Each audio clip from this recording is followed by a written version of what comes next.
Hey y'all, so my name is Michaela Metcalf, and then this is my rough final draft.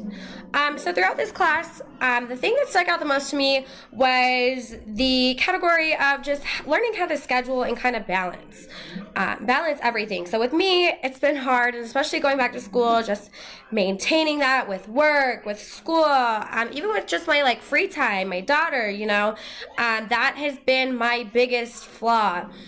So just trying to get back into that, and this course has just really taught me kind of just scheduling and balancing and everything in between. So for my final project, I did want to do a sense of that. So how to maintain a school, life, and work balance. So with that being said, obviously the first and most important thing for me that really kind of got me more so on guard was the scheduling. So scheduling all hours of the day is the first and most important task to overcome. So with that, the project that we did where we kind of collaborated with every single hour of the day and kind of put in aspect everything that we would be doing. So we did that for 2 weeks, and then just seeing kind of what our progress was, what our goals were, and if we really did follow by that scheduling. So for me, it was hard because, again, I just slap things wherever they go, right? I try to dilly-dally, and I'm a procrastinator. As most people are, that's been my biggest flaw all throughout my school years. So I kind of just try to take a step back and been like, okay, this is what I need to do. This is what I need to overcome. And then whenever you're following by hours of the day, I feel like it helps more because it kind of holds you accountable. Accountable in a sense where, okay, this is what needs to be done next. So that way there's no room for kind of just messing around, you know what I mean? So by creating a weekly planner as well as goals to set this can not only help you keep everything on time, but it gives you something to look forward to as well. So when you're meeting your goals, obviously you feel satisfied with yourself. I feel satisfied when I clean my house, I feel satisfied when my grades and homework is done in and on time, and I kind of just don't have to rush in an aspect, you know what I mean? So when I do have that schedule, there's no, oh, did I forget to do this? Did I forget to do that? I'm kind of just having everything set up in stone.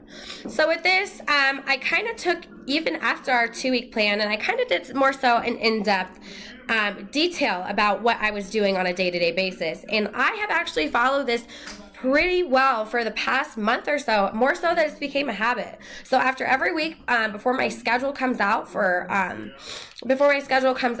of just for school, but I start the day that my work schedule comes out. So that way I can kind of base upon what I need to do, kind of work around that. And then my daughter's schedule, obviously, and then school with homework, with finals, with tests, things of that nature. So this is just a small portion.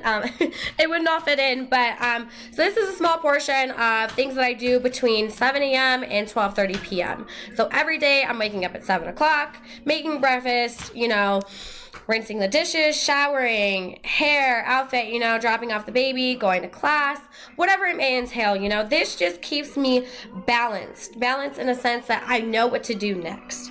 And again, I'm holding myself accountable so I can look back at this, and if I did miss something, I know it was in front of my face, you know what I mean? So this has just really helped guide me into becoming just a better person and just scheduling in general. And it also makes me more so aware of my time management. So that has been a really big flaw for me as well. So the next thing would be planning ahead. So by creating a schedule, you're holding yourself accountable, like I said, for each minute of the day. That way you are less likely to get off track. So for me, during this semester, this process has taught me the most in a sense of holding myself accountable and getting into a forceful habit that truly makes a difference at the end of the day. So like they say, for 30 days, after the 30 days, you're creating a habit.